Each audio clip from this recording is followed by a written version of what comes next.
Good evening, everybody. Hope you're doing good today. Julian and I are, because we just hit 50 subs on our channel, and we thought we might try to switch it up with something besides the long plays and reviews to celebrate having hit this little milestone for our channel.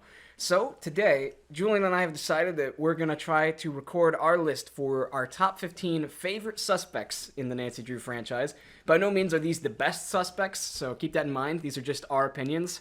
And our opinions do differ sometimes, and we did haggle over a couple positions on the list. I've really been looking forward to making this video. It's a long time in the making, so excited to share our opinions on the best suspects of all time. Hope you guys enjoy. And the more milestones we hit, the more top 15s we may release. We ranked all of our favorite suspects on really just three factors: their story and their applications to the story of the full overall game, their visual appearance and the way that they act, and their dialogue. And mainly the dialogue in the story. We kind of go easy on the visual appearances since some of the graphics are very dated. Also, we would like to keep the spoilers minimal to a degree in this. We probably will be talking about some character development as far as characters go in this list, but we will not be disclosing if any of these suspects are actually the culprits of their games.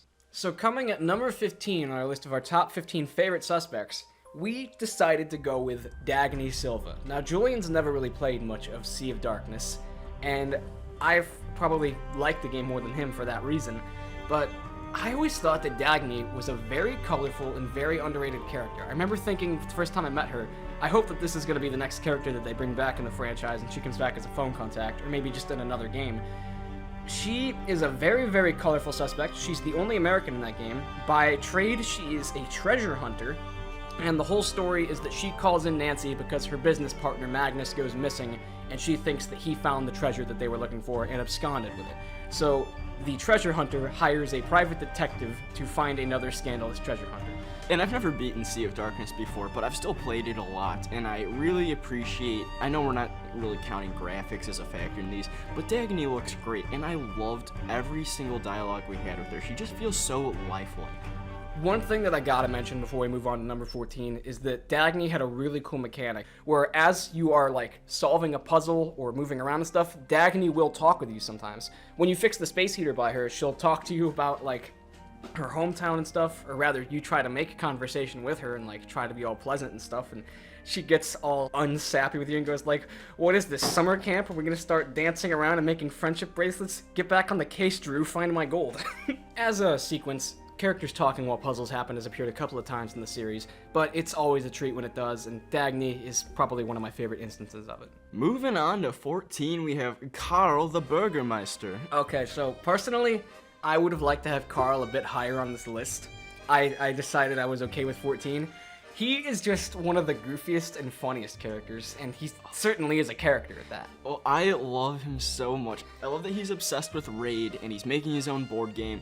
I love every single conversation point you can have with him, but by far the best one is where he goes on about how he's cursed. Carl is super superstitious, and he has almost no confidence in himself because in my favorite dialogue in the entire game, I even think it's better than Renata's story, he goes on about how when he was 6 years old, he got lost from his dad on a train, and he accidentally met his doppelganger in the back train car. And ever since that encounter he had with this kid who looked identical to him, but never talked, he thinks that he's been cursed, and he's never been able to be successful in his own life, and he just can't get that out of his head, that since he met that doppelganger, he can never live up to his true potential, which is a super cool backstory.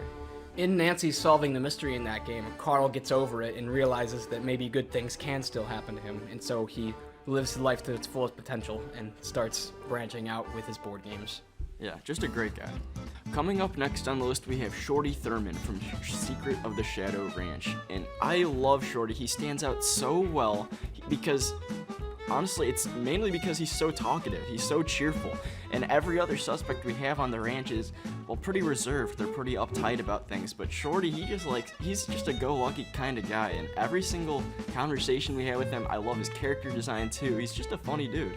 He has a couple of moments in cutscenes where he's real goofy and he kind of gets drunk off his own cooking and starts yodeling, and then everyone else leaves because they can't take it anymore. And otherwise, what really just made him fun was his love and knack for gossip and how he constantly insists that Nancy just jives with him about all the other suspects in the game and talks about them behind their back. You definitely had a lot more personal conversations with Shorty. It could be about anybody on the ranch. He's one for gossip, and he's super charismatic. That's all there is to him. Coming in at number 12, we have Mel Corbelis from Game 21, Warnings at Waverly Academy. Now, this game is notorious for having a lot of suspects. Mel Corbelis was a much-needed break from all the other stressed out and wound-up students who were racing to be valedictorian. So the game takes place at a rich and prestigious boarding school for girls where you are on the valedictorian candidate floor, and there's all these different people who are trying to become a valedictorian candidate. But Mel just doesn't really care. She was admitted to Waverly on a legacy scholarship, so she never really had to work to get in there. She's self-taught cello, she's a goth, and her room is decorated accordingly, and she and Henry Boulay from Legend of the Crystal Skull would get along just fine. But at the end of the day, Mel says that her only motive for becoming valedictorian is that she doesn't really care and she's going to college no matter what, but I just can't help to spoil it for everyone else. I'd say she definitely has the most distinct character model, and she's self-aware that she's kind of like unpopular, for lack of a better word. But she doesn't care, and that's the best part. Yeah, we love Mel. Mel is not like the other girls. Alright, moving on to number 11. I think Jamie likes this guy. I believe this is the Lucas Mittelmeyer from Nancy Drew Captive Curse. So already, this is the second suspect from Captive Curse. The aforementioned little boy who tortures Carl is Lucas. Lucas is the other monster, as Carl would say, of Castle Finster. His whole deal is his father, Franz Mittelmeyer, is the head of security at Castle Finster, which kind of gives Lucas the run of the place. He lives in a castle, he has no friends, and he has way too much time on his hands. All he does is set up pranks for Carl the Burgermeister and drive him crazy. And at one point of the game, it even appears as though he may be the monster, although he is actually just wearing stilts and wearing a costume and pulling off another prank on Carl. Well, that's what's so unique about Lucas is, despite him being like, 10, 12 years old, he still is a valid suspect. He has I guess you can call it a motive, but there's still an overwhelming amount of evidence placed on him throughout the game. And my favorite part is when he talks about how, I think Nancy asks him, what do your friends think when they come over and you have your own castle? And then the tone just completely shifts, and he goes on about how, well, I don't have many friends. And that just made me sympathize for him so much more. I think he's a great suspect, and I would totally be friends with him in real life. I don't know what else to say. He's got a lot of family at the castle. His aunt, Anya, is the Castellan, even though she's underqualified for that position. And his dad is the head of security, though you never meet him. But likewise, he also starts to take a liking to Nancy, more of like a fearful way towards the end of the game, where in the second half, Lucas begins to tell Nancy that he thinks he can hear the monster howling outside, and he's scared, and he tells Nancy, please stay close to me whenever you can and check in often. And I thought that that was really touching, that Lucas was getting scared of the monster and wanted Nancy by him at all times.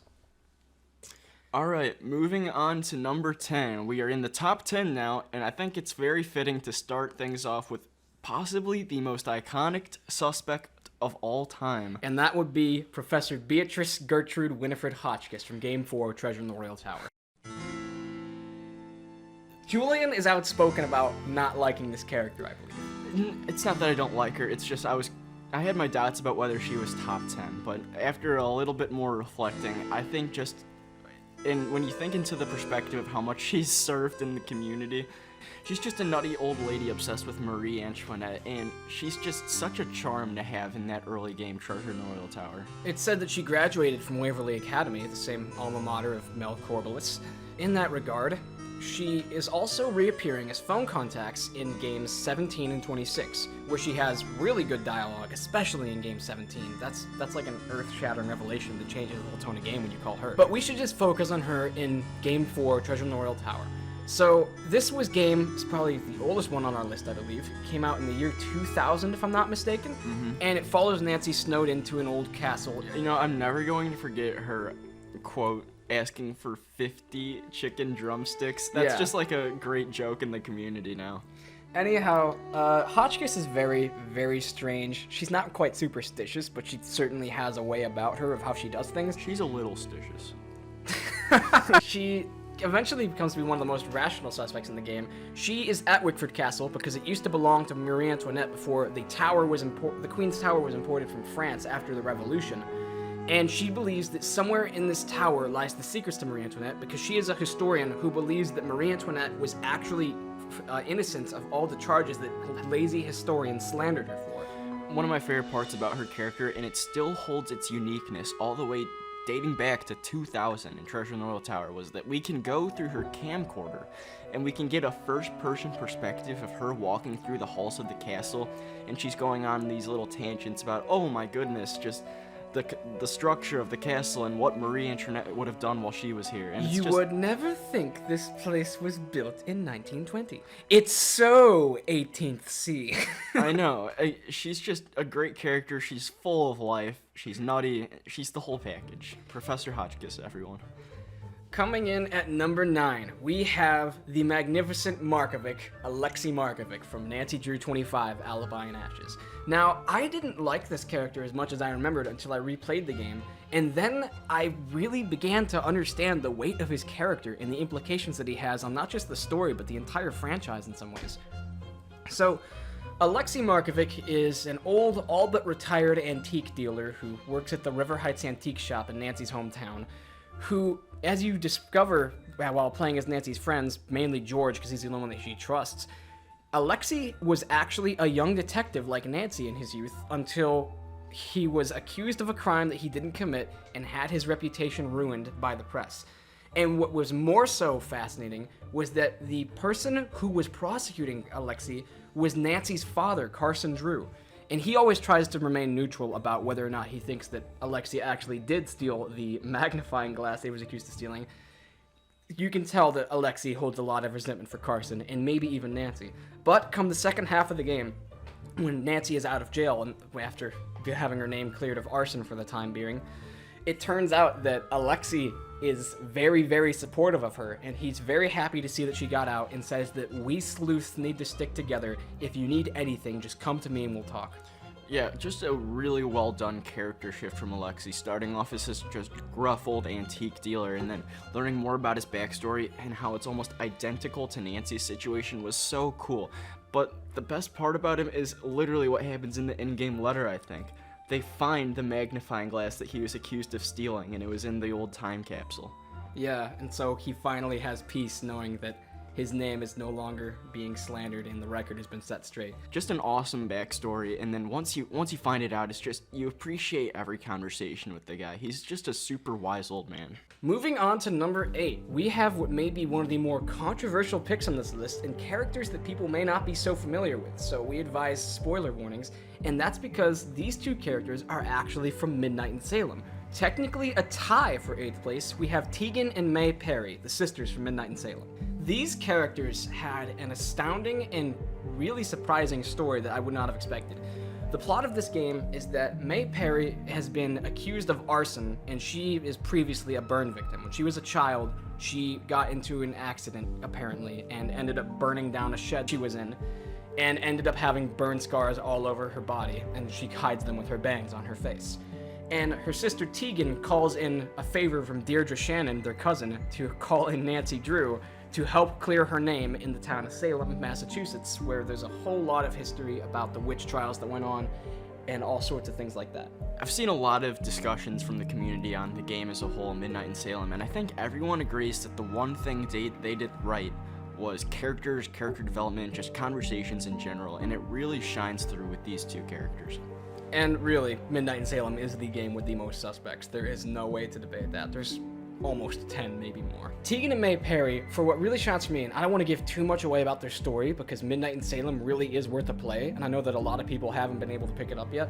They have a fascinating subplot where halfway through the game, they are the victims of a hate crime, and their house gets vandalized and rocks thrown through their windows, and they come clean with Nancy and tell them that the town historically doesn't really like them at all. And that's because their real family name isn't Perry, but Paris, and that their ancestors were the ones who started the witch trials in Salem, and the townsfolk have never let it slide. What a bombshell of a secret to just be sitting on. That was so cool. I had no idea that that was going to happen when I played the game.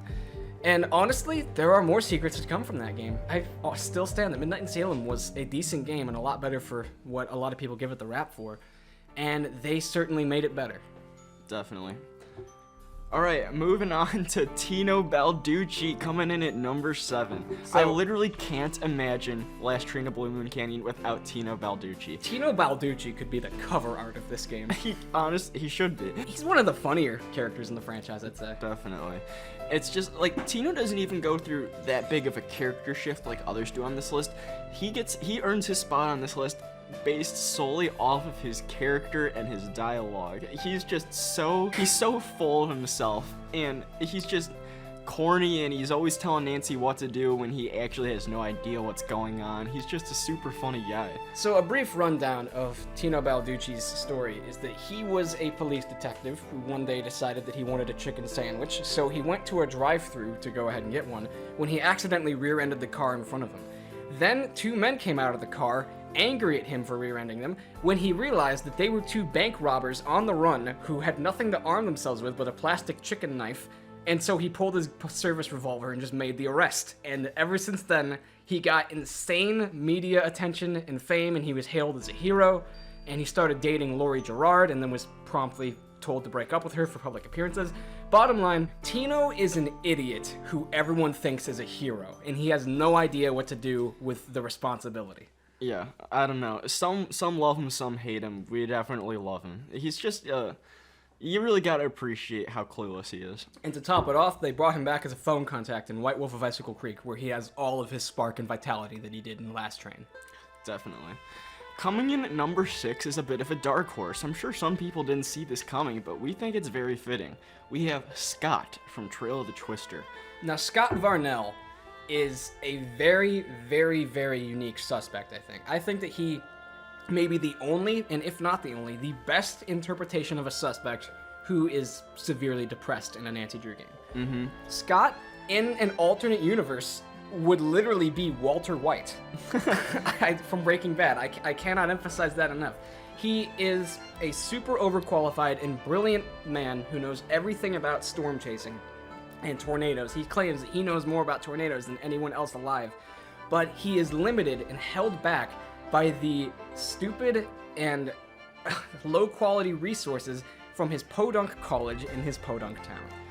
Yeah, Scott at face value, you get to know him just a little bit at the beginning of the game. You get the gist that nothing excites him. He has nothing to look forward to in his life, except for a little hint and a conversation with him in the beginning. He gets super excited and passionate about the idea of tornadoes. He's hounding Nancy for what she thought about the tornado she saw and everything.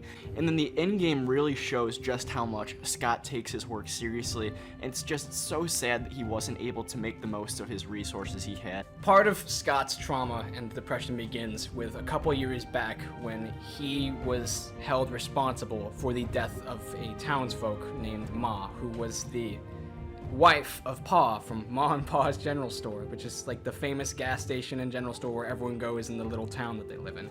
And this was tragic because Scott, given the resources, would not have let this happen. But he was saddled with a bunch of Bush League junk, as he would say, and wasn't able to properly make sure that all the storm sirens in the county were equipped and working. And so Ma didn't hear the storm sirens and was killed by the tornado. And you know what I love about that is that's not something you can ask any suspect in the game. You have to infer that from newspaper articles. And then once you put 2 and 2 together, you realize that you can understand why Scott is the way he is. His filthy office space perfectly just defines his character. He's just a super depressed old man who I'm pretty sure can't let the past go, and he's just even more frustrated by his lack of resources to study his passion. Debbie does say a couple of times that, yeah, Scott hasn't been the same since Ma died, but people don't really go into who Ma is. You have to infer that he was responsible for the death of Pa's wife. Just great storytelling and an even greater character. Now we are entering the top 5 suspects in the Nancy Drew franchise. Again, these is our favorites. These aren't the best suspects. Please don't get angry in the comments. Though we do want to hear your comments, though. We'd like to hear your feedback. So otherwise, moving into number 5 on our list, we have man, the myth, the legend, Holt Scotto. So, oh my gosh, vote for Holt. It's our sign-off for every single video. God, I love Holt Scotto so much. Just such a great, iconic suspect in Nancy Drew Danger on Deception Island. Holt is a fisherman for life. That's his passion. That's his that's his. It's not hardly his hobby, that's his career. He says, fishermen never retire, young lady. After all, what would we do? Go fishing? God, he's the best. He's got so many great lines. I loved every conversation with him.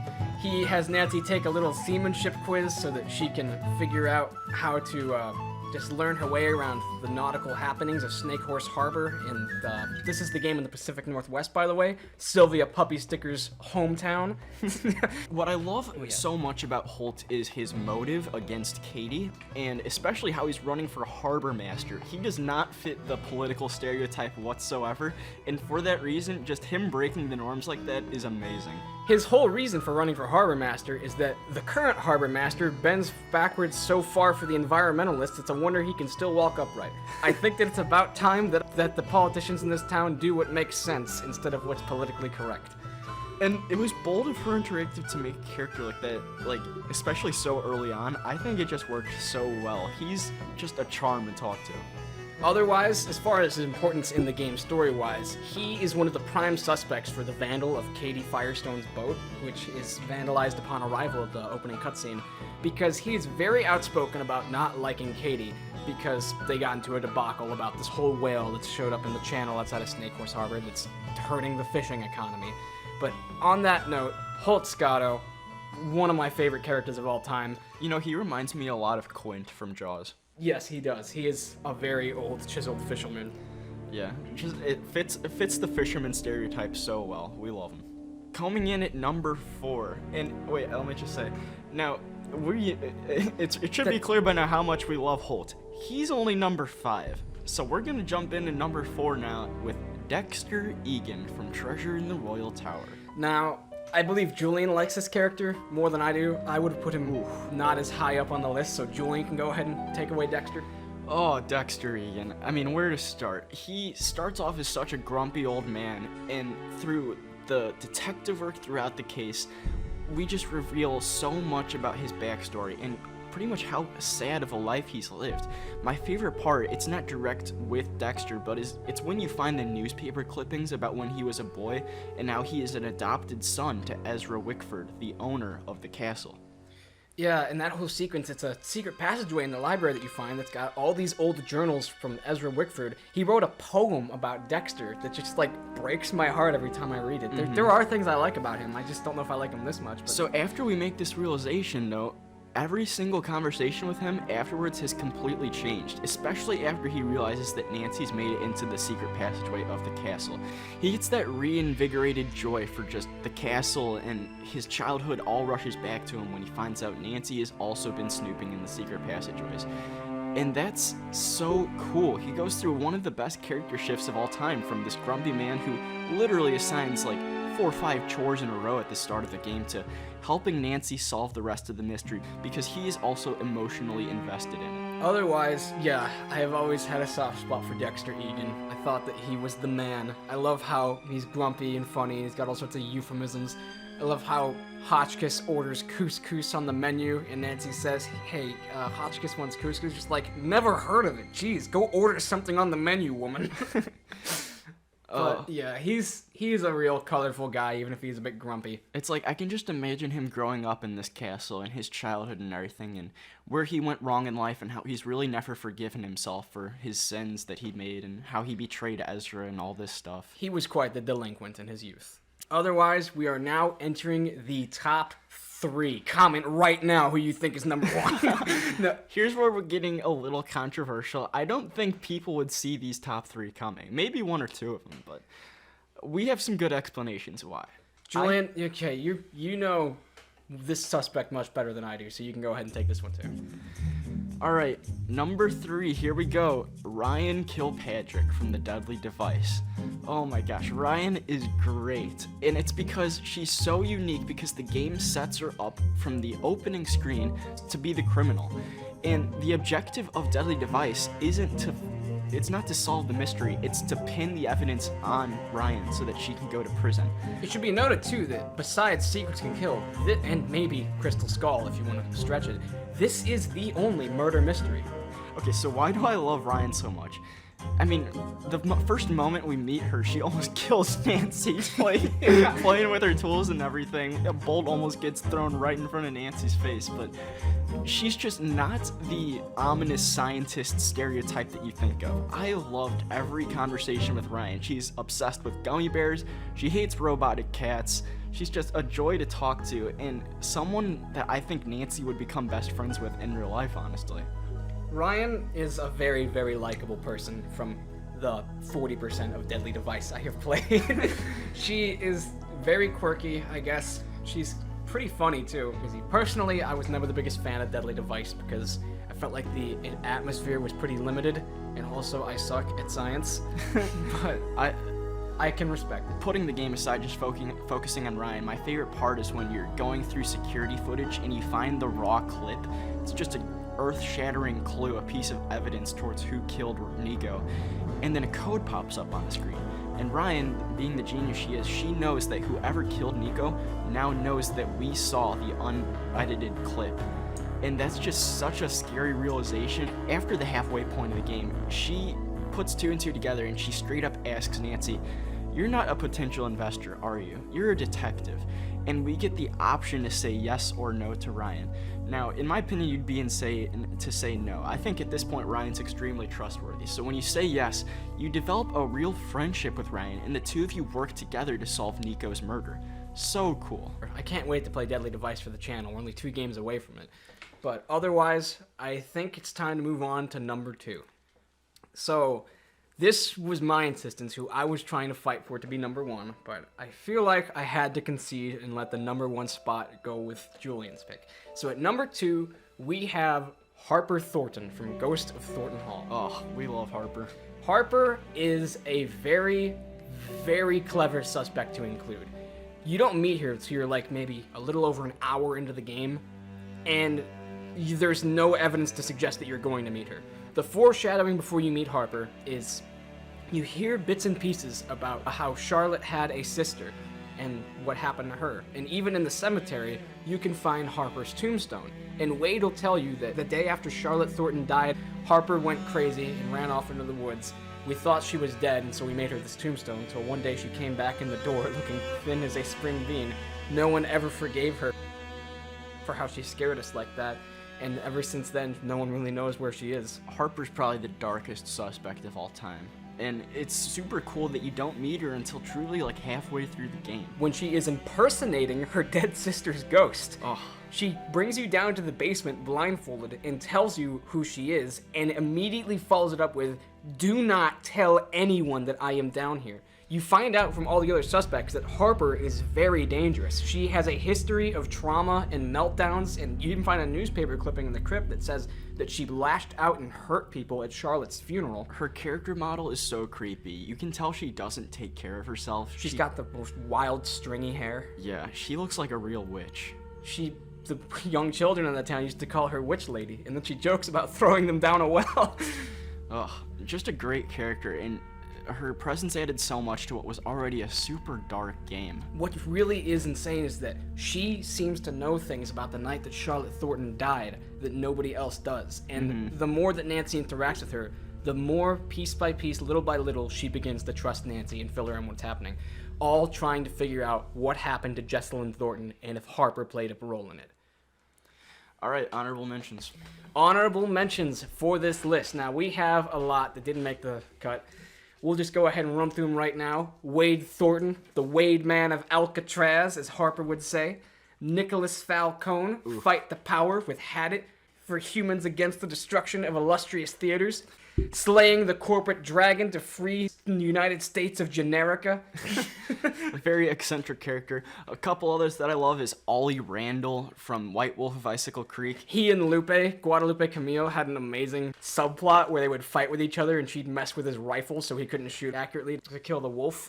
And then another one we really wanted to put on this list, but he'd be very tough to justify, is Lamont. Lamont from Zeke's Curio Shop is one of the funniest dudes in the entire franchise. We love him, but it's just like, at the same time, how much of a suspect is he really? Yeah. Sonny June from Shattered Medallion. Shattered Medallion has a lot of things wrong with it, But credit where credit is due, they finally brought in Sunny June. Personally, I feel like they should have brought in Sunny June way back in Ransom of the Seven Ships and had him on the island. And I would be remiss not to include Takai and Rentaro at the very least from Nancy Drew's Shadow at the Water's Edge.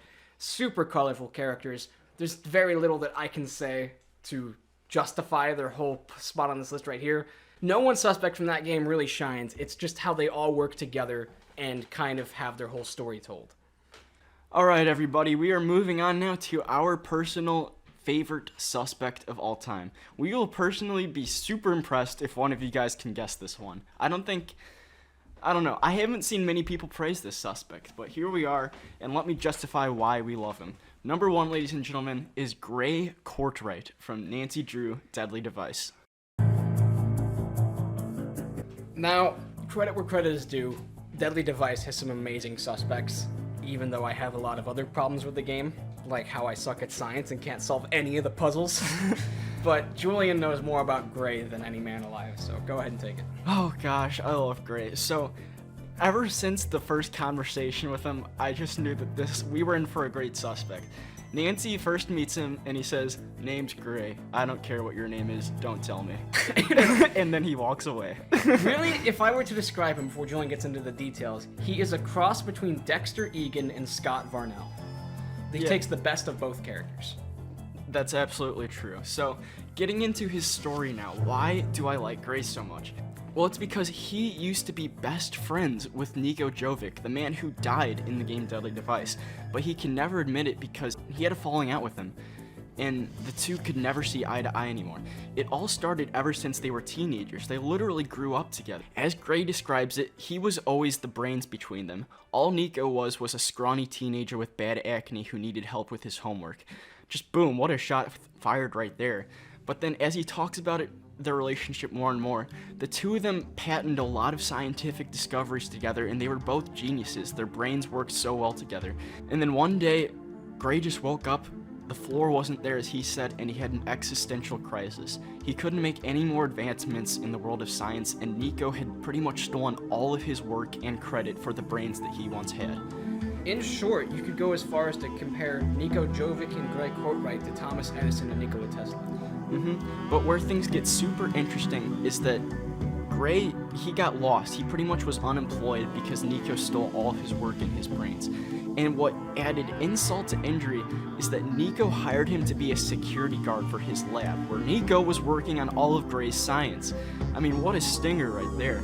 But where it gets even deeper is that Niko and Gray, ever since they were teenagers, they knew that they were going to make it big one day.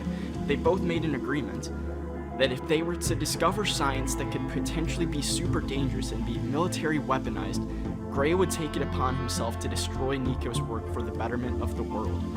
And when power got to Niko's head, he became too dangerous and he was making discoveries that were going to be weaponized and potentially be deadly for thousands and thousands of people. Gray had to take it upon himself to destroy Niko's work, and the two of them could never see eye to eye after that because Niko became too self-absorbed in his own work and wasn't thinking about the betterment of the world. Dialogue-wise, I always thought that Gray was cool. He's very, very upfront at the beginning of the game about how much he didn't like Niko. I remember him saying that Niko was a jerk. Lots of jerks have died. Dying doesn't make them any less of a jerk. So yeah, Niko was a jerk, and I'm glad he's dead. Once we learn more and more about his story, you can understand why Gray is so depressed. And it's a huge discovery in the case is that he is a doctorate of theoretical physics. This guy should be splitting atoms and being a neurophysicist somewhere in a lab. He is probably the smartest man in the world. But Niko usurped him and took all of his work and got all of the credit. I mean, dang, what a backstory. Honestly, yeah, I hardly knew any of that about Gray going into making this list, and Julian was able to convince me he deserved the #1 spot over Harper Thornton. I mean, other than that insane backstory, he's just so fun to talk to, and here's why. Nancy typically dictates every single conversation by asking everybody, all the suspects, questions. We've seen it in the past 26 games, but when Nancy talks to Gray, Gray completely dominates the conversation with giving one-word responses to every single one of Nancy's questions and just telling her to get out and give him his space and everything. He's just super fun to talk to because he shuts down Nancy at every single possibility he can. And it's just so fun to see a suspect stand up to Nancy like that, and Nancy can't fire back. Well, that concludes our list of our top 15 favorite suspects. I understand that Gray's probably going to be a controversial pick, and maybe some of you wouldn't even have had him in his top 15. That's totally understandable. He's not the most enjoyable character, but I think he has one of the most fascinating stories. For sure. Well, we hope you enjoyed this list, everybody, but first and foremost, we want to hear what you have to say about the suspects. Who is your favorite suspect of all time? What does your top 10 look like? How different does it look from ours? If you could post your own top 15 or top 10 list in the comments, that'd be funny too. We'd love to read through those and give our critiques. Do you have a die-hard suspect that we missed, or do you completely disagree with somebody we had on the list? If you completely disagree with someone we had on this list, or if you think there's someone we missed, please include them. I'd love to read all that.